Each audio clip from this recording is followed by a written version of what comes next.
One of the most recognized brands in the American West was built on designs it did not own, and for over 100 years, almost no one asked why. The blanket is in ceremonies you have never been invited to. A Umatilla elder holds a folded one over his forearm at a naming ceremony. A newborn is wrapped in one within hours of birth. A body is prepared for burial in the same pattern.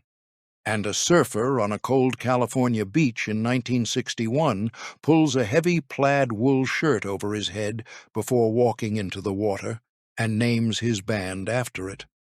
One object, one company, 160 years.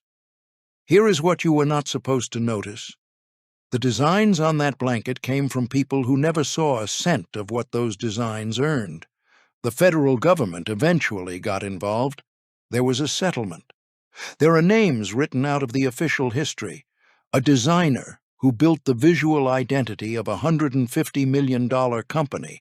A woman who created its most iconic product, neither of them in the timeline the brand publishes today. This is the story of Pendleton Woolen Mills. Not the one on the company's website, the one underneath it. 6 generations of the same family, 2 mills still running, and a question that has never been formally answered. What do you owe the people whose culture made you? Is Pendleton the story of a dynasty that preserved something it had no right to claim, or a family that built something genuinely lasting out of materials it borrowed without asking? The answer is not the one you are reaching for. Chapter 1. The Weaver and the Valley. Thomas Lister Kay arrived in Oregon in 1863. He was not a settler in the frontier sense. He had no land claim, no wagon, no ambition to homestead. He had a trade. He was a weaver, trained in the textile mills of England's industrial north, and he had come to Oregon because Oregon had mills that needed men who understood looms. He settled in the Willamette Valley and went to work at the Brownsville Woolen Mill, only the second woolen mill in the state's history. He was not the founder. He was not the owner. He was the man who knew how the machines worked when no one else did. For the next 2.5 decades, he moved between mills across the valley, staying long enough to understand each one and watching too many of them burn. Wooden buildings, open flame, processed wool. A combination that tends to end badly. Kay survived. His knowledge survived. In 1889, he opened his own mill in Salem. He called it the Thomas K. Woolen Mill, and for the first time in his life, he was the one making the decisions. His eldest daughter, Martha Ann, everyone called her Fanny, had been working alongside him for years. She had learned the operation from the inside, how raw wool becomes finished cloth, where the costs accumulate, how the machines fail, and what it takes to bring them back. She was her father's closest collaborator. She would become, in time, the person most responsible for what the family built after he was gone. History would not remember her that way. In 1876, Fanny married a Salem retail merchant named Charles Pleasant Bishop, C.P., to everyone who knew him. He owned a clothing store. He understood the other half of the equation, not how goods were made, but how they moved. The marriage of a mill manager's daughter to a retailer was the founding partnership of Pendleton Woolen Mills, though no one standing at that wedding in 1876 could have predicted it. Oregon in this era was sheep country on a scale that is now difficult to picture. The ranges of eastern Oregon were filling with flocks. 1 million sheep in 1880, 3 million by 1900. The town of Pendleton, 4 hours east of Portland, deep in the high desert plateau, had become one of the primary wool markets in the western United States. Ranchers drove their animals to Pendleton. Buyers arrived from across the country to purchase raw fleece. The town sat on the Columbia River Plateau Railroad line, which meant that what arrived on 4 legs could leave in a boxcar within hours. The infrastructure for a wool empire already existed in eastern Oregon long before anyone put a loom there. In 1900, Thomas Kay died. He left behind a mill, a family, and a daughter who knew how to run both. Fanny and C.P. took the reins. The following year, they sent their 3 sons, Clarence, Roy, and Chauncey, to the Philadelphia Textile School, one of the premier weaving institutions in America. The kind of education that could compress a lifetime of mill floor learning into 2 years of structured study. The bishops were preparing the next generation for something. They were not yet sure what. 200 miles east, in the town of Pendleton, a mill had been built, had produced blankets for Native American tribes, and had gone completely dark. The building was empty, the machinery was cold, and the people who ran the town were beginning to get desperate. Chapter 2. The Dying Mill. The Pendleton Wool Scouring and Packing Company opened in 1893. It was not a manufacturing company, it was a cleaning operation. Raw wool came in from the surrounding ranges, was washed with the clean water of the Umatilla River, packed, and shipped east to mills that would do the actual weaving. Eastern Oregon grew the wool. The value was added somewhere else. In 1895, the company enlarged its facility and converted to a full textile mill. By 1896, it was producing blankets, geometric patterned robes for the men of the Umatilla, Cayuse, Nez Perce, and Walla Walla tribes, and fringed shawls for the women. The tribes of the Columbia River Plateau were the mill's first customers and, for a time, its primary market. The operation seemed to make sense. The wool was close, the customers were close, the railroad was close, and then it failed. The cause was not a single event. It was the slow accumulation of thin margins, limited capital, and a customer base too narrow to sustain a full textile operation without broader distribution. By 1905, production had largely halted. Then came the panic of 1907, a financial crisis that collapsed American credit markets with a speed that is still studied today. Banks called in loans. Businesses that depended on credit to operate found themselves without it overnight. The Pendleton Mill stopped. The town did not accept this quietly. Pendleton sat at the center of one of the richest wool-producing regions in the country. It had the river, the rail line, and enough raw material within 50 miles to supply a dozen operations. What it lacked was someone willing to put a mill back in that building and keep it running. The town's civic leaders understood that if they waited for someone to come to them, the machinery would rust, and the walls would eventually follow. So they went looking. They found the Bishop family in Salem running the Thomas K. Mill. The negotiation was not simple. The Bishops already had an established business in a different city. What Pendleton was asking them to do was take on a second mill in a building that had already failed once, in a town they did not live in, on the strength of a belief that Eastern Oregon's wool economy was enough to make it work this time. The Bishops listened. They named their condition. If the town wanted them, the town had to put money in first. The town of Pendleton issued $30,000 in bonds. Local merchants, business owners, and civic leaders subscribed, staking their own credit on the belief that the Bishops would come, rebuild, and stay. The Bishops matched the sum, $60,000 total. In 1909, construction began on a new 3-story concrete building on the site of the old mill. Machinery from the previous operation was reinstalled, new equipment was added.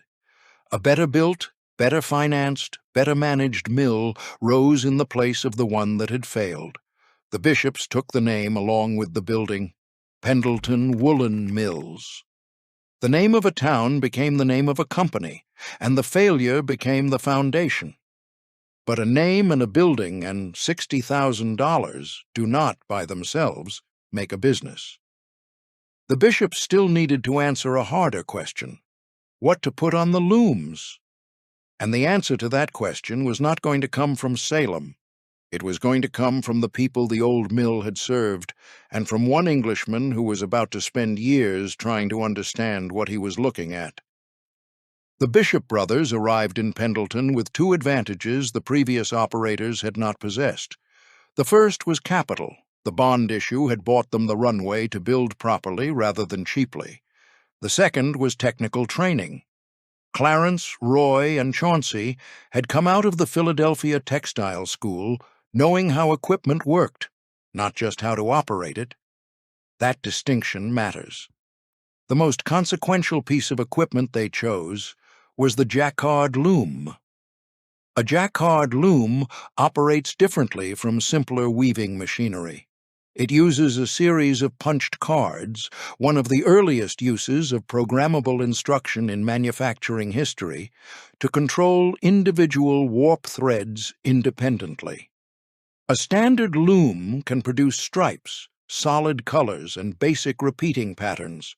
A Jacquard loom can produce almost anything: curves, layered geometric shapes, color combinations that a simpler machine cannot hold. When the bishops installed Jacquard looms in the new Pendleton mill, they were not simply weaving blankets. They were purchasing the technical capacity to reproduce, with a precision that handcraft cannot match in volume, the most visually complex design traditions on the continent. There was one other change, small enough that only collectors notice it. Before the bishops, Pendleton blankets had round corners. After the bishops, the corners were square. It is a detail that separates the pre-1909 blanket from every one that followed. The Bishop family put their mark on the object with a corner, and every Pendleton blanket made in the last 116 years carries it. To build the design library the company needed, they relied on a man named Joe Rawnsley. He was English-born. He had trained at the Philadelphia Textile School. He had been at the original Pendleton mill as early as 1901, where he introduced the Jacquard loom before the financial panic shut everything down. When the bishops reopened, Rawnsley came with the building. What Rawnsley did next was systematic. He spent extended time on reservations, not just in northeastern Oregon among the Umatilla and Nez Perce, but across the Southwest, the Navajo, the Hopi, the Zuni. He studied basketry. He examined pottery. He looked at beadwork, at teepee decorations, at the geometric traditions encoded in objects that tribes had been making for generations. He translated what he observed into designs that could be reproduced on a Jacquard loom. Those designs became the visual identity of Pendleton Woolen Mills. What he took and what he left behind, and whether those two things balance, that question is coming. But it belongs to a later chapter. What matters here is what those blankets became almost immediately, not merely trade goods, but objects absorbed into ceremony. The Cayuse and Umatilla and Walla Walla peoples began incorporating Pendleton blankets into honor dinners, naming ceremonies, and funerals. The blanket made in a mill by an Englishman interpreting what he had seen on a reservation became, over time, a ceremonial object. That transformation is real. It does not resolve the question of how it began. In 1912, 3 years after taking over the Pendleton mill, the bishops acquired a second weaving facility in Washougal, Washington, a town directly across the Columbia River from Portland. The two mills had different machinery and therefore different purposes. The Pendleton mill ran Jacquard looms, blankets, and intricate pattern fabrics. The Washougal mill ran Dobby looms, simpler mechanisms capable of linear patterns like plaids, herringbones, and stripes. The Washougal mill would become the source of the fabric that, 12 years later, would produce the shirt that fundamentally changed who Pendleton was and who it was for. The town of Pendleton issues $30,000 in bonds. The bishops match the sum. 3 million sheep graze the eastern Oregon ranges. 8 eastern Oregon counties supply 51% of the state's entire wool harvest. By 1912, 2 mills are running, one in Pendleton weaving the patterns of the American West, one in Washougal producing the fabric that will eventually clothe it. The railroad runs through Pendleton. The Umatilla River runs through the mill. More than 100 tribal communities across the West are receiving blankets whose patterns were recorded in a notebook by an Englishman on a reservation. 2 brothers are now running the company that carries the family name. The third is about to do something that will change the city of Pendleton as permanently as the mill ever did. Roy Bishop is going to start a rodeo, and the morning before the first performance he is going to stand on the loading dock of the mill and watch the horizon, waiting for an answer that has not yet arrived. Chapter 4. The Designer on the Reservation. An Englishman sits in a tribal community in northeastern Oregon watching a woman work. She is weaving. The pattern taking shape beneath her hands is geometric, precise angles, repeated symbols, colors chosen according to a logic that has nothing to do with anything Joe Rawnsley was taught in Philadelphia. He has a notebook. He is writing things down. This is how Pendleton's visual identity was built. Not in a design studio, not by the Bishop family at a drawing table, by one man on a series of visits to tribal communities across the Pacific Northwest and the American Southwest, recording what he saw and bringing it back to a loom. Joe Rawnsley had been at the original Pendleton mill as early as 1901, before the financial panic shut everything down. When the Bishops reopened in 1909, he was there. His specific role was the Jacquard loom. He knew the machine's capabilities better than almost anyone in the Pacific Northwest, and he understood something that the Bishops needed him to understand. The loom could reproduce complex geometry if someone gave it the right instructions. The instructions had to come from somewhere. Rawnsley went to find them.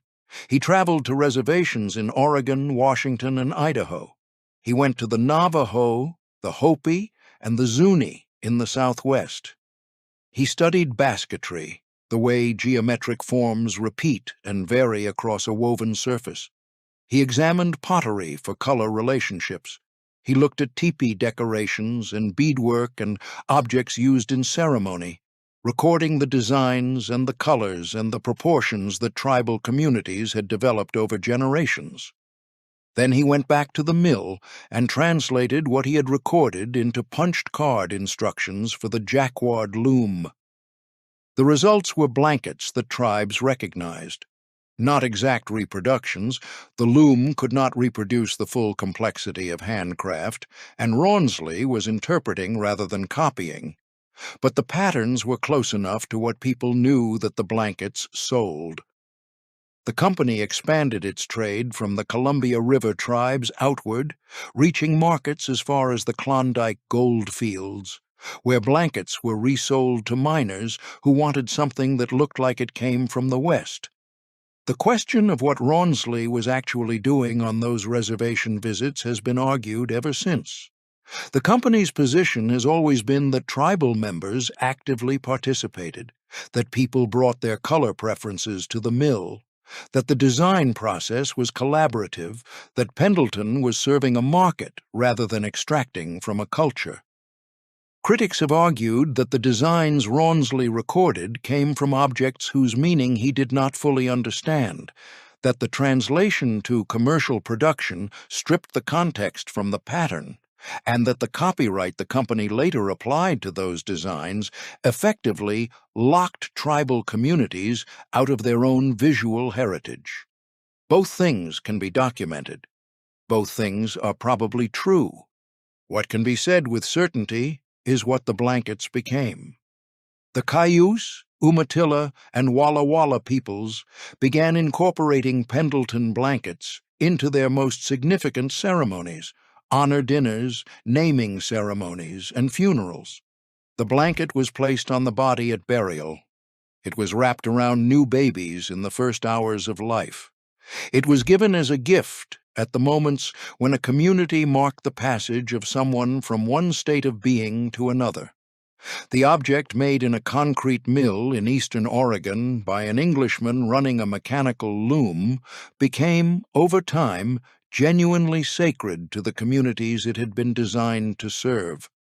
That is not a small thing. A company that sets out to sell a product and ends up producing something that participates in the most intimate moments of an entire culture's life has done something real. Whether that something was earned or taken is the question that the company, the tribes, and the federal government are still working out, and we will come to it. But the context has to come first, because without it, the later argument sounds simpler than it is. Rawnsley left few records. Almost no photographs exist of him. What he left behind was the pattern library, the visual vocabulary that still runs on Pendleton looms today, more than 100 years after he first sat down in a tribal community with a notebook and began to write. Chapter 5. The Dust of the Tribes. The morning before the first Pendleton roundup, Roy Bishop stepped out onto the loading dock of the mill and looked east. He had spent weeks working toward September 29th, 1910. He and a group of the town's leading businessmen and professionals had organized what they were calling a frontier exhibition: bronc riding, horse racing, roping, demonstrations of cowboy skills, and had secured a site along the Umatilla River south of town. They had built a grandstand. They had brought in livestock. They had organized enough of the event that, if the right people came, it might actually work. The problem was the most important invitation of all. Roy Bishop had ridden out to the Umatilla reservation weeks before the first rodeo and extended an invitation to the tribal leaders, the Cayuse, Umatilla, and Walla Walla peoples whose reservation sat just miles from the mill. He had asked them to come to the roundup, to set up a teepee encampment alongside the arena, to demonstrate their horsemanship and their traditional skills for the crowd. It was an invitation that had never been extended before. No Western rodeo had done it. The frontier exhibitions of the era usually treated Native Americans as a historical reference point, something to evoke through costume and marketing, rather than as participants with their own presence and their own authority. Bishop had asked. The tribal leaders had listened. They had said nothing definitive. He had ridden back to the mill without an answer. In the distance, on the morning of the first rodeo, he saw dust on the horizon, a long, low cloud of it moving toward Pendleton from the east. The tribes were coming. 10,000 people attended the first Pendleton roundup. They saw bronc riding and steer roping and horse racing as advertised. They also saw something that had not been advertised with the same confidence: the teepee encampment of the Columbia River tribes, the traditional dances and horsemanship demonstrations, the beadwork and basket weaving and leatherwork of communities that had been living on that land for thousands of years before any rodeo existed. The two things together, the cowboy event and the tribal presence, made Pendleton's rodeo different from every other one in the country. The difference held. It still holds. In the years that followed, the roundup produced a figure who is remembered by historians of both rodeo and the Nez Perce people. His birth name was Wayatona Toisitz Khan. He had ridden with Sitting Bull during the Nez Perce retreat to Canada in 1877. He had been a warrior, a horseman, and later a horse breeder and trainer who kept himself alive in the years after the wars by doing what he did better than almost anyone alive. He entered rodeo competition under the name Jackson Sundown at the age of 49. He entered the Pendleton Roundup multiple times. He placed. He came close. In 1915, a judging decision went against him that many spectators considered an injustice, and he decided to retire. A sculptor named Alexander Phimister Proctor, who had watched Sundown ride, persuaded him to try one more time. In 1916, Jackson Sundown drew a horse named Angel. He came out of the gate and the crowd went quiet in the way that crowds go quiet when they recognize that something is happening that they will not see again. Sundown was 53 years old. His competitors were men half his age. He rode. The crowd that had been quiet erupted. The judges deliberated. Accounts from the time say that spectators threatened to take down the grandstands board by board if the championship was not awarded to the man they had just watched. He win the all-around title and the bronc riding championship, both at 53, on a horse named Angel. He lived out his life on the Nez Perce reservation, teaching horsemanship to younger riders until his death in 1923. He is in more rodeo halls of fame than most Anglo riders ever reach. Roy Bishop had bet that including the tribes would make the roundup something that a purely cowboy event could never be. Jackson Sundown is the proof of what that bet was worth. The roundup is still running. 50,000 people come every September. The tribal encampment is still there. And somewhere in the stands, almost every year, someone is wearing a Pendleton blanket, watching something that would not exist if a mill owner had not ridden out to a reservation in 1910 and asked politely whether anyone wanted to come. But while Roy was building the rodeo, a railroad baron was looking at a mountain, and he was about to make a phone call that would give Pendleton a new identity entirely. Chapter 6, The Railroad and the Mountain. James J. Hill was not a man who looked at things and thought about their natural beauty. He was a man who looked at things and thought about what they could be used for. Hill had built the Great Northern Railroad into one of the dominant transportation networks in the American Northwest. His railroad crossed the Rockies and connected the Pacific coast to the rest of the country. When Montana's Glacier National Park was established in 1910, Hill's railroad ran directly past it. The park's new lodges were accessible primarily by train, which meant that the guests of those lodges were Hill's customers, and Hill was the kind of businessman who understood that a captive customer is a customer who should be sold something. He commissioned Pendleton Woolen Mills to create an exclusive blanket for the Glacier Park lodges, something that guests could purchase as a keepsake of the landscape they had come to see, something that carried the visual weight of the mountains. The result was the Glacier National Park Stripe Blanket, introduced commercially in 1916. The design used multicolor horizontal stripes, influenced in part by the candy stripe patterns of Hudson's Bay point blankets, interpreted in Pendleton's palette and woven on their looms. It was not a Native American pattern blanket in the way that the Jacquard designs were. It was a landscape blanket, a souvenir of a place rather than a borrowing from a culture. The Glacier blanket has been in continuous production ever since. It is still made today, on the same looms, in roughly the same palette, carrying the same vintage label. It has been in production for over 100 years, which means that it has outlasted the careers of every person who made the original, outlasted the railroad that commissioned it, outlasted the era of travel that first brought guests to those lodges by train. That same year, 1916, President Woodrow Wilson signed the Organic Act into law, creating the National Park Service as a formal federal institution. The timing is not incidental. Pendleton's identity as a national parks brand and the institutional existence of the National Park Service began in the same year. Other commissions followed, In 1932, Pendleton received the contract to produce blankets for athletes competing at the Olympic Games.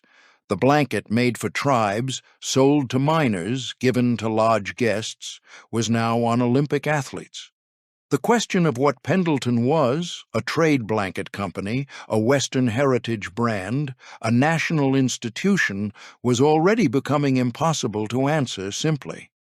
The Harding blanket carries its own story. In 1923, President Warren Harding visited Oregon to dedicate a section of the Old Oregon Trail.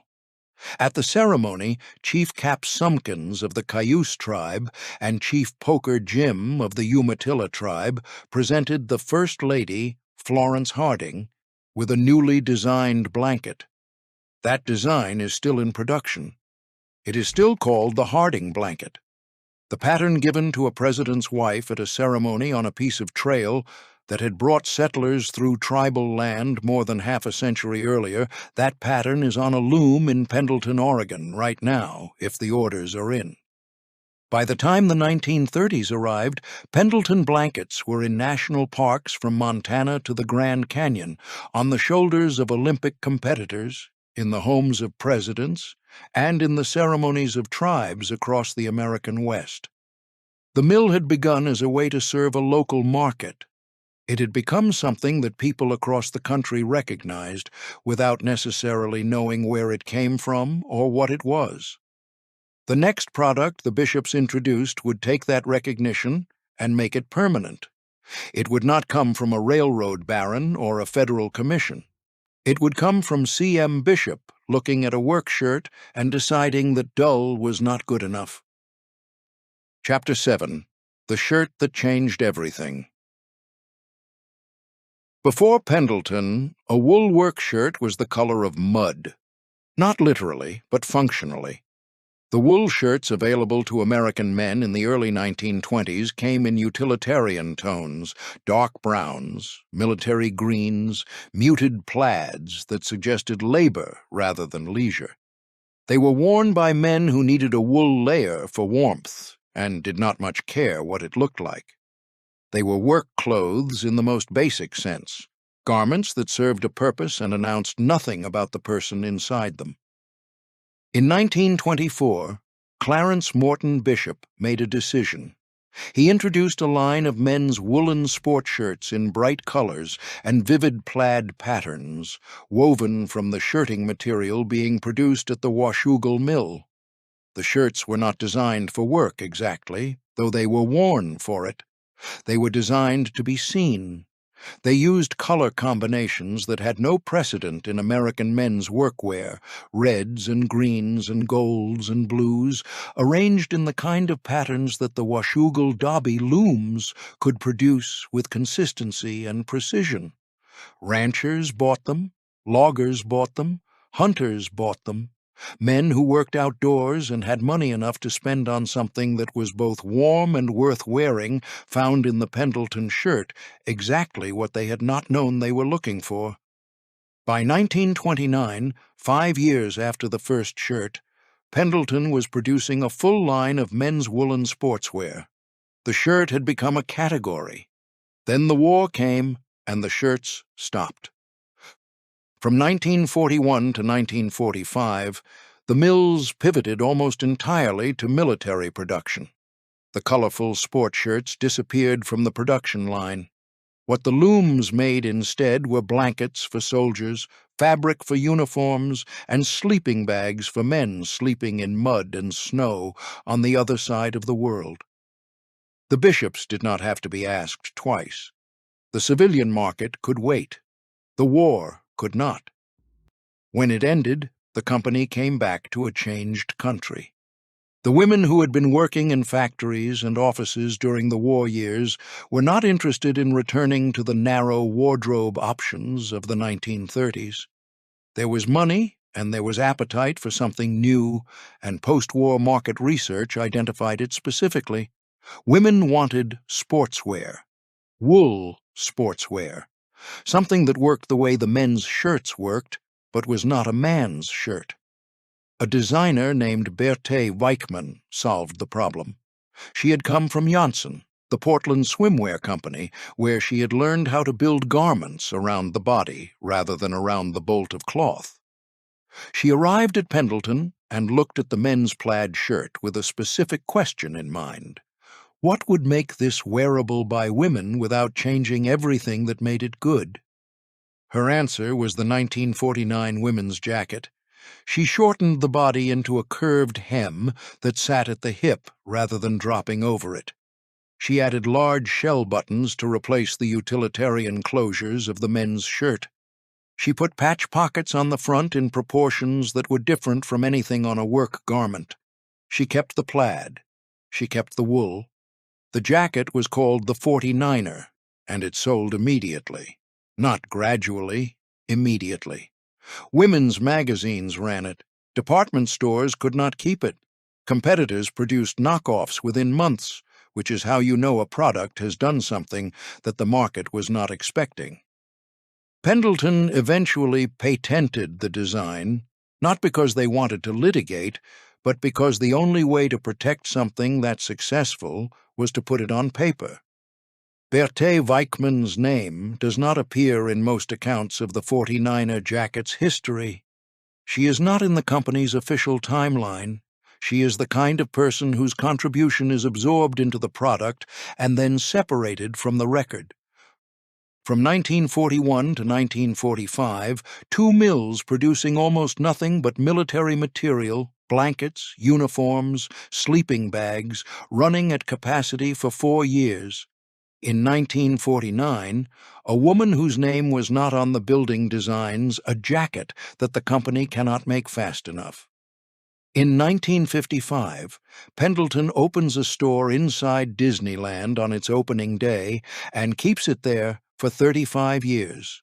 2 mills, 200 workers between them, 170 ranches supplying raw wool from the same eastern Oregon ranges that have been supplying it since 1909, a blanket in every national park from Maine to California, and 6 years after the 49er jacket, a group of teenagers in Hawthorne, California, are about to name their band after a shirt. In 1961, a surfer in Southern California needed something warm between the ocean and the parking lot. What he reached for was a heavy plaid wool shirt. He was not the only one. The shirt that started as a rancher's layer, that paused for a war, that came back to find a new market in women's sportswear, was also, in the early 1960s, the standard garment of the California surf scene. Nobody planned that. Nobody at the mill on the banks of the Umatilla River looked at the Pacific Ocean and said, "That is our next customer." But the customer found them anyway. Chapter 8. Disneyland, the Beach Boys, and the Summer of Wool. In the summer of 1955, Disneyland opened in Anaheim, California. Walt Disney had spent years and most of his available money building it, and on opening day, July 17th, the park welcomed its first visitors into a place that did not quite resemble anything that had existed before. There was a fantasy land and a Tomorrowland and an adventure land, and there was a frontier land, which was Disney's version of the American West, staged, idealized, immaculate. On opening day, inside Frontierland, one of the largest retail spaces on the property was a store called the Pendleton Dry Goods Mercantile. It sold Pendleton products. It carried merchandise bearing a special label featuring Sleeping Beauty's castle. It would remain one of the largest shops on Main Street for the next 35 years until it closed in 1990. Think about what that means for a moment. For 35 years, millions of American families on vacation, the defining American vacation of the post-war era, walked past a Pendleton store as part of the experience of visiting the West. Not the real West. Disney's West. But the association was made all the same. Pendleton belonged in the story of the frontier, belonged alongside the imagery that Americans were choosing to remember when they thought about where the country had come from.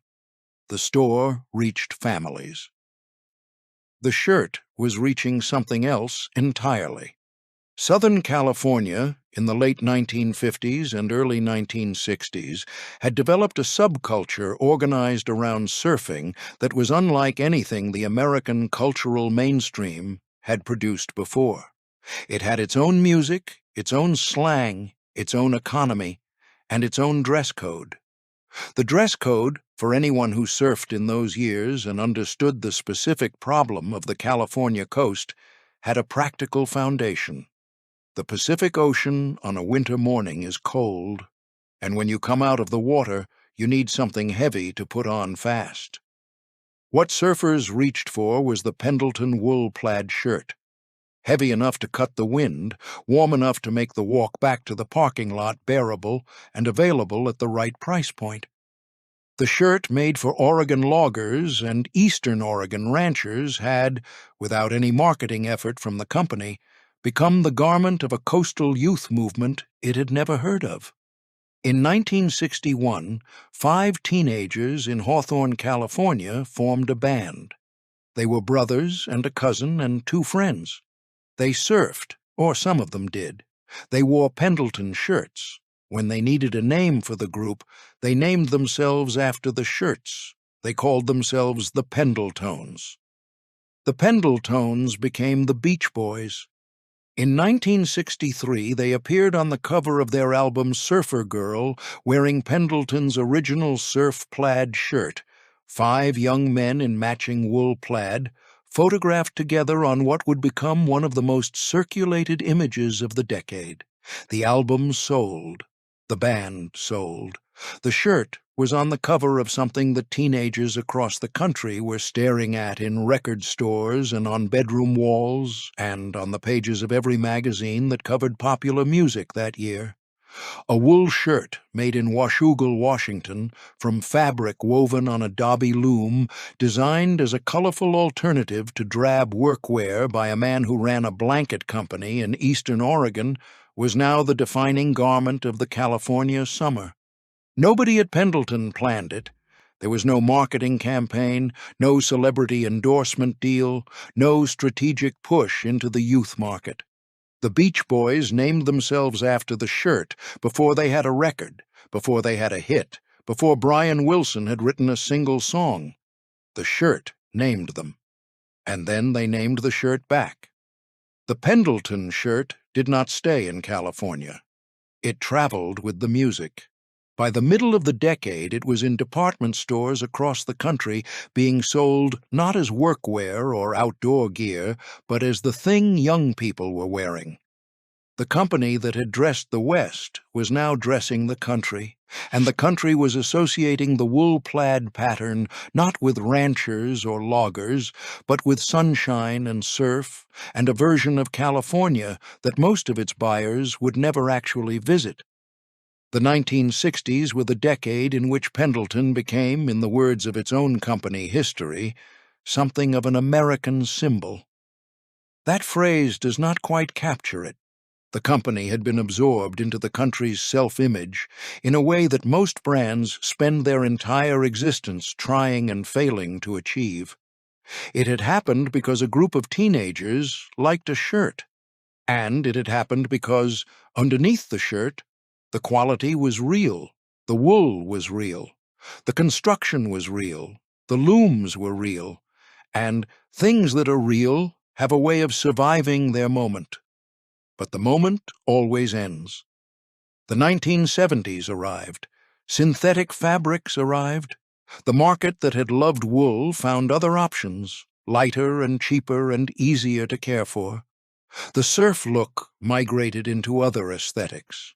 The Pendleton shirt did not disappear, but it moved from the center of the culture toward the edge of it, where it would wait, for a long time, as it turned out, to be found again. Chapter 9. The Dude and the Heritage Revival. In 1998, the Coen brothers released a film about a man in Los Angeles who was not ambitious, not driven, and not particularly interested in any of the things that American culture insisted he should want. He wore a bathrobe in public. He drank White Russians at 10 in the morning. He bowled. He called himself the Dude. For the role, actor Jeff Bridges largely dressed himself. He has said in interviews that he worked closely with the costume team, but had significant input into what the Dude actually wore. The layered casualness of it, the absolute absence of anything that suggested effort. The cardigan he chose was a Pendleton Westerly sweater. He has also said that when production ended, he kept it. The Big Lebowski was not a hit when it was released. It made its money back and a little more, received mixed reviews, and was filed by most critics as a minor entry in the Coen brothers' catalog. Then it became something else. It became a cult film in the most literal sense, a movie that found its audience slowly over years through repeated viewings and quotation and a growing conviction among its viewers that it contained something they needed. The audience kept growing. Screenings were organized, conventions appeared, people dressed as the characters. The cardigan appeared on people who had not been born when the film was made. Every time the film resurfaces, every anniversary, every retrospective, every new viewer who discovers it and tells someone else, the Westerly sweater sells. Not enormously, but measurably. A movie that was made in 1997, about a man who wanted nothing, has driven sales of a specific wool cardigan in specific colorways across 3 decades. The Bishop family did not engineer this. They simply made a good sweater and a filmmaker put it on the right person. The 1980s had brought Pendleton into retail in a more deliberate way. The company opened a chain of its own stores across the country.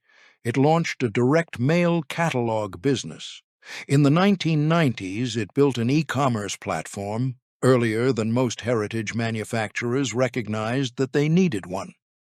The company was also, in this period, beginning to hire Native American artists to design new work for the brand, launching what it called the Legendary Blanket Collection, a line of blankets featuring designs attributed by name to specific tribal artists, with a stated commitment to compensation and credit.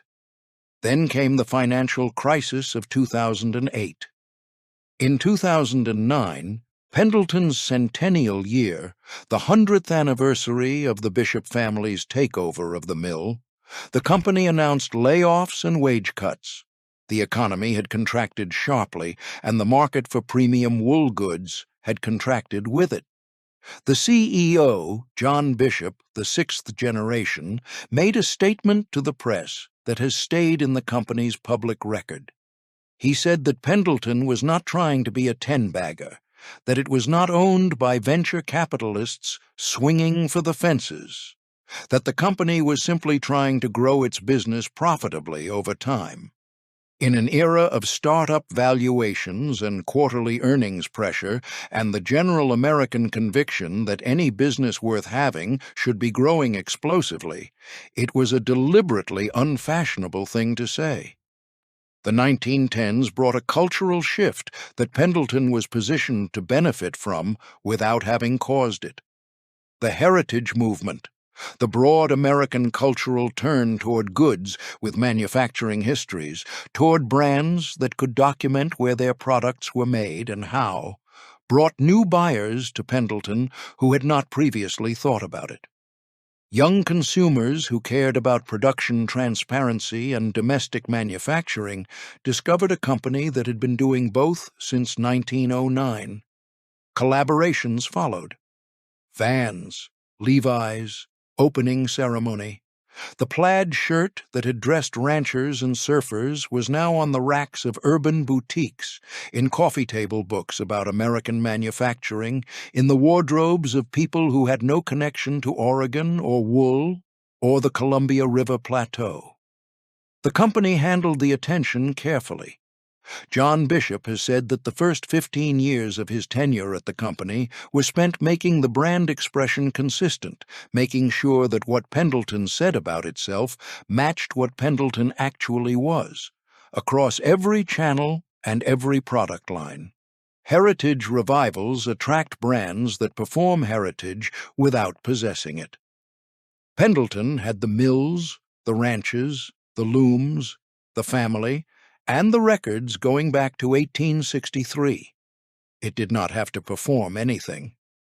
But the same scrutiny that the heritage revival brought to domestic manufacturing was also being applied to something else about Pendleton, something that the company's timeline does not highlight, something that, in 2013, arrived not as a think piece or a social media conversation, but as a federal settlement.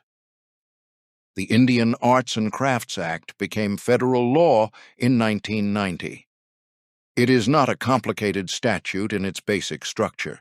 It prohibits the marketing of art or craft products in a manner that falsely suggests the product was made by a Native American when it was not. The penalty for violation is significant. The purpose is straightforward: protect Native American artists and craftspeople from competition that misrepresents its own origin. For years after the law passed, Pendleton Woolen Mills marketed its products using the phrase Native American. Not Native American inspired. Native American. 290 products carried language that connected them, in a consumer's reasonable understanding, to production by Native people. Of those 290 products, 233 were labeled Native American inspired. Across the entire line of 120 wool blankets, 15 were made by Native American artisans. 15 out of a 120. In 2013, the federal government settled with Pendleton over violation of the Act. The settlement required the company to change its advertising language. Native American inspired replaced Native American as the modifier. The terms of the settlement were not made fully public, as is common in such agreements. The change in language did not end the argument. Indigenous law advocates, among them attorney Gabe Galanda, a member of the Round Valley Indian tribes, argued that Native American inspired was itself a violation of the Act because the phrase still implies a connection to native production that the products do not have, and because federal regulations are explicit that adding the word inspired to Native American does not resolve the legal problem. Pendleton had been told to stop saying one thing and had said something that critics argued was legally equivalent. The federal government, having reached a settlement, did not immediately pursue the point further. The debate continued in law journals and tribal newspapers and academic conferences without a final resolution. The company's counter-argument is not without substance. Pendleton points to the 60% of its blankets that are still purchased by Native American customers for ceremonies, for births, for funerals, for the moments when a community marks the passage of a life from one state to another. It points to the American Indian College Fund Endowment, to which its blanket sales have contributed more than $1 million. It points to the legendary blanket collection with its credited native artists and attributed designs. It points to the fact that in 1909, at the moment the Bishops took over the Pendleton mill, there were other companies making native patterned blankets for the same market. Every one of them is gone. Pendleton is the only mill still weaving wool blankets for Native American customers in the United States. That is true. The question is whether being the last one standing is an argument for your integrity or simply a description of your durability. 290 products marketed with Native American language, 233 of them labeled Native American inspired. 15 of 120 blanket varieties made by native artisans at the time of the settlement. A federal settlement in 2013. $150 million in estimated annual revenue. More than $1 million raised for the American Indian College Fund. 60% of blankets purchased by native customers wrapped around newborns placed on the bodies of the dead. 116 years of the same unresolved question, moving through every generation of the same family. Pawnee artist Bunky Echo Hawk designed a blanket for Pendleton. He knows the history. He knows the arguments on both sides.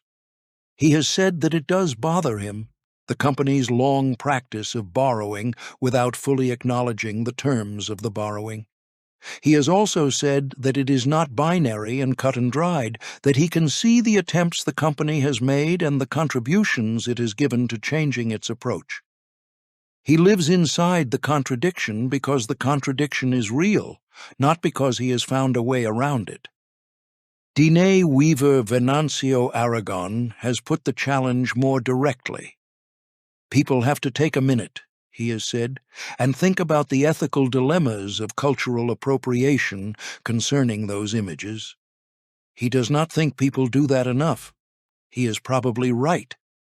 The blanket on the couch is warm and beautiful, and it has been in the family since someone's grandmother bought it at a national park gift shop in 1972. What it also is, what it has always been, underneath the pattern, is a question about who owns a design, who benefits from its reproduction, and what is owed to the people whose visual culture made the reproduction possible. Those are not questions that have clean answers. The company does not have a clean answer. The tribes do not have a unified position. The federal government reached a settlement and moved on. The question is whether we do the same. What the looms do not do is wait for the argument to resolve. They keep running. And in a building on the banks of the Umatilla River, and in a mill across the Columbia from Portland, the patterns keep coming off the machines. Because the company that built itself on those patterns is also, in a way that requires clear eyes to see, the only institution still keeping them in production at scale. Whether that is stewardship or something else is the question each person who buys a blanket answers for themselves, whether they know it or not. Chapter 11: Killers of the Flower Moon and the Archive. In the summer of 2022, a phone call came in to Pendleton Woolen Mills from a Hollywood production company. Martin Scorsese was making a film. The subject was the Osage Nation in Oklahoma in the 1920s, after oil had been found on tribal land. A New York Times correspondent from the period had described the Osage as the richest people per capita on Earth. The film would document what happened next: a systematic conspiracy by white neighbors and federal agents to murder Osage people and steal their oil wealth. It was one of the most sustained episodes of targeted racial violence in American history, and Scorsese intended to render it exactly. Exactness for Scorsese is not a preference. It is a method. His production team had spent months researching what the Osage wore, what they ate, what china patterns they used, what their homes looked like before the violence began. They had found, in the historical record, photographic evidence that Osage people in the 1920s wore Pendleton blankets, specifically an archival pattern called the serape blanket. The serape blanket was no longer in production. The design had been retired decades earlier. The label that had accompanied it during its original production run was also gone, replaced over the years by updated versions that reflected different eras of the company's history. What the production team needed was the blanket as it would have existed in 1923. Not a modern blanket, not an approximation, the actual thing, down to the label. Pendleton has maintained archives since the company's founding in 1909. The archives hold design records, production notes, label artwork, correspondence, and photographs going back to the earliest years of the Bishop family's operation.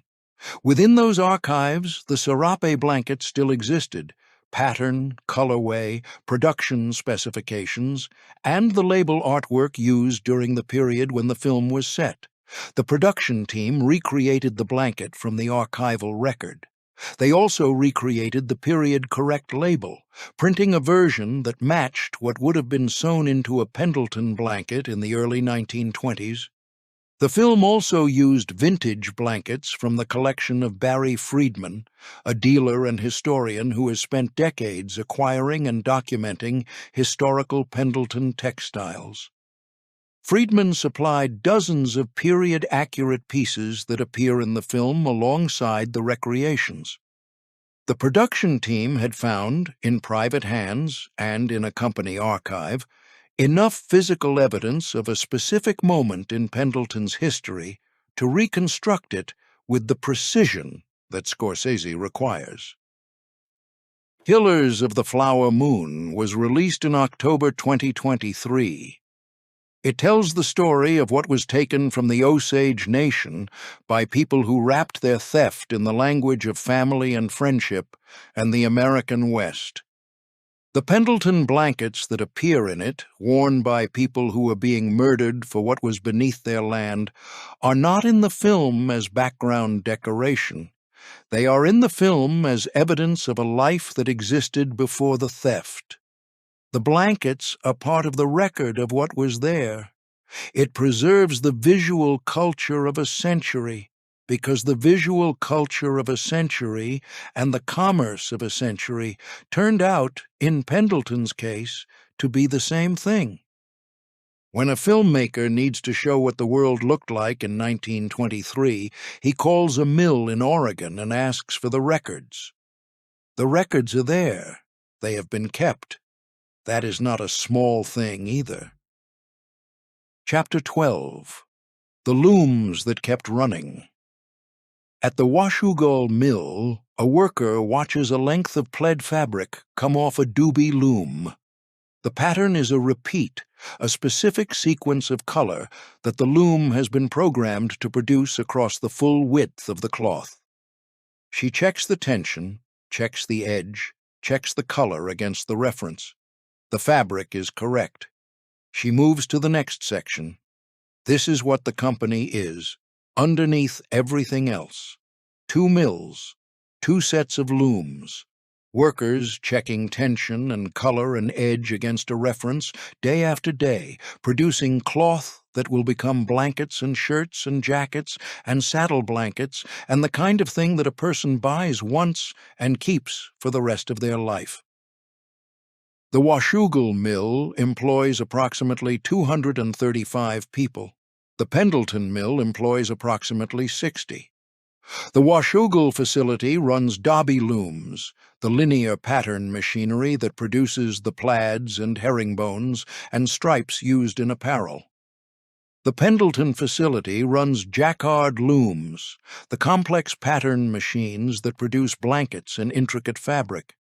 Together, they represent 2 of the last operating woolen mills in the continental United States. The number of mills like them that existed 50 years ago and that no longer exist runs into the hundreds. The raw material for both mills comes from more than 170 ranches across the United States, the majority of them in eastern Oregon.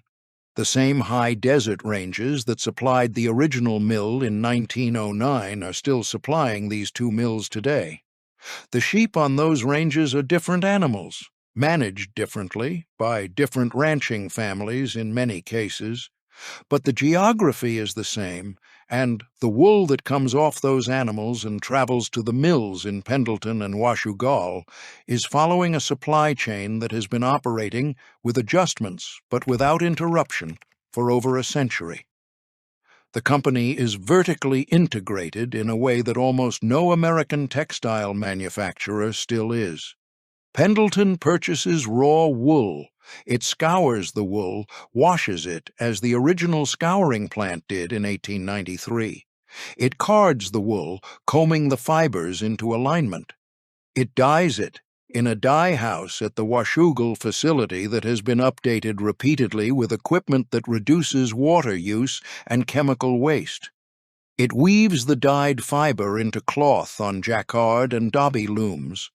It finishes the cloth, treating the surface, checking the hand, inspecting every yard against a standard.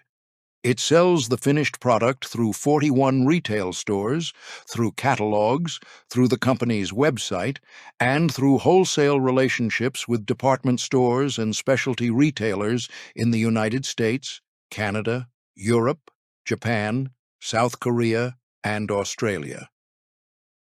Every stage of that process happens within the company's own facilities. No outsourcing of the core production. No offshore manufacturing.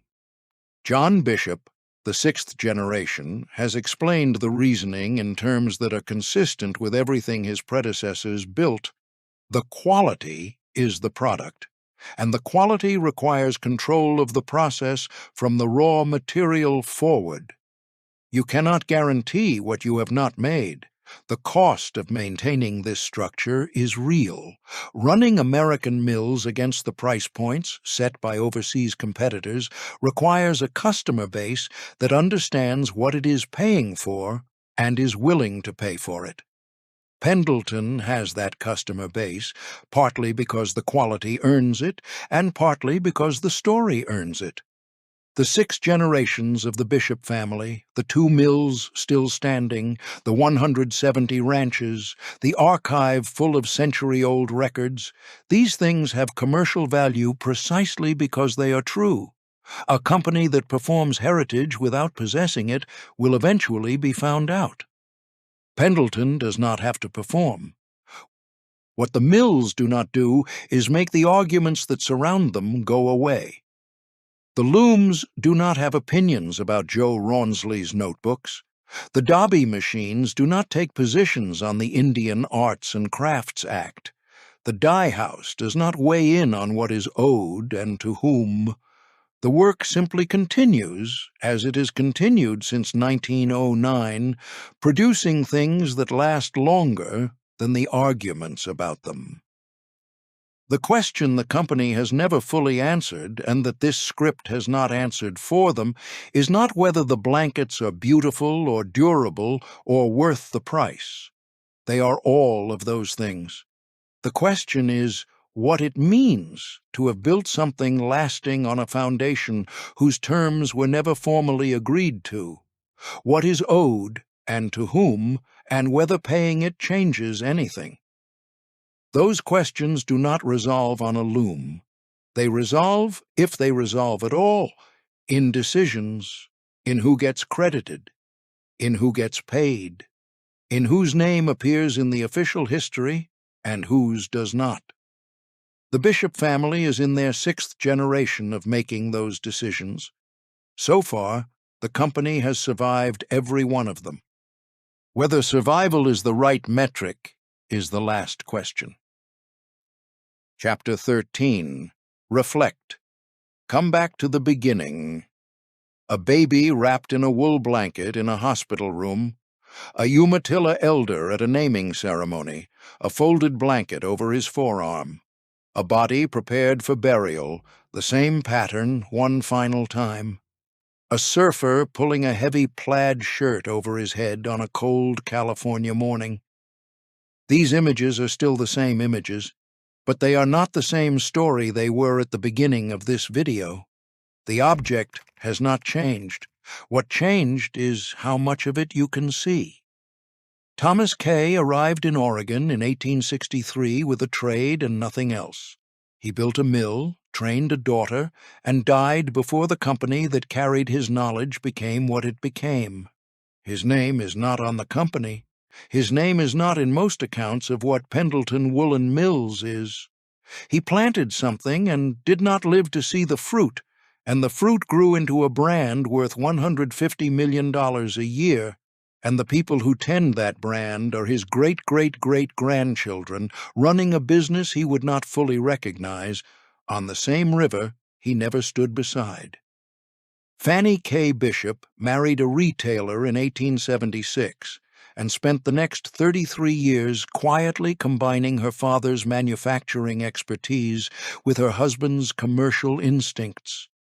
She is described in family records as the person most responsible for pushing the Bishop brothers to take over the Pendleton mill. Without her, the company that carries everyone else's name probably does not exist. She is not in the company's official timeline. She is not in most summaries of the brand's history. She is in the archive, in letters and business papers and photographs, waiting for someone to go looking. C.M. Bishop ran the company alone for decades after his brothers left and died. He introduced the shirt that eventually named the Beach Boys. He managed the mills through a world war and came out the other side with a company that was larger and more diverse than the one he had inherited. He was the longest-running steward of what Thomas Kay started. His name is on the history in a way that Fanny's is not, which tells you something about which contributions the record tends to preserve. Joe Rawnsley spent time on reservations that no one fully documented, recording designs that no one fully credited to their origin, producing a pattern library that has generated revenue for over 100 years for a company whose name is not his. He was an Englishman who understood looms, and he went to look at things he did not fully understand, and he translated them into something that sold. Whether that translation was an act of preservation or an act of extraction, or both at the same time, in proportions that no one can now measure accurately, is a question that does not have a final answer. It has only the ongoing weight of its consequences. Jackson Sundown won the all-around championship of the Pendleton Roundup at 53 years old on a horse named Angel, and the crowd threatened to take the grandstands apart if the judges did not give him the title he had clearly won. He is in more halls of fame than most Anglo cowboys ever reach. He is not a figure most people who own a Pendleton blanket know by name. Bertha Weichmann designed the 49er jacket and is absent from the company's public history. The jacket is still being made. The company has survived a financial panic, 2 world wars, a national depression, the collapse of the American textile industry, and a federal settlement. It has dressed ranchers, soldiers, surfers, film characters, Olympic athletes, Osage people, presidents' wives, and a generation of young Americans who named their band after a shirt. It is still running in 2 mills on the same river, with the same family name on the door. The things that endure in this story are not the things that were the loudest or the most intentional. They are the things that were most true. The quality of the wool, the precision of the loom, the insistence on making something that lasts, the willingness of tribal communities to incorporate a mass-produced object into ceremonies that predate the machine that made it, because the object was good enough to earn that place, whatever the terms of its origin. And the things that have not resolved are the things that were never formally agreed to. The designs came from communities that did not sign contracts. The patterns were copyrighted by a company those communities did not own. The revenue went to a family those communities did not belong to. And, at the same time, the blanket is there at birth and death, held by the same hands it was originally made for. Both of those things are true. They do not cancel each other out. The next time you see that pattern, on a blanket, on a shirt, on the cover of a record album, in a film about murdered Osage people in 1923, you are looking at 160 years of those 2 things existing at the same time. A company that built something real and lasting, a foundation whose terms were never settled. Survival and debt, woven into the same cloth, on the same looms, by the same family, since the year a man from England arrived in Oregon with a trade and nothing else. That is the hidden story of Pendleton. If this changed the way you see the object, or the brand, or the people behind both, leave a comment and tell me what you are still thinking about. I read them all. And if you want to keep going deeper into the hidden histories of the dynasties and brands that shaped the American West, subscribe and stay with me. There are more stories exactly like this one, waiting in archives, on the banks of rivers you have never stood beside. The looms are still running,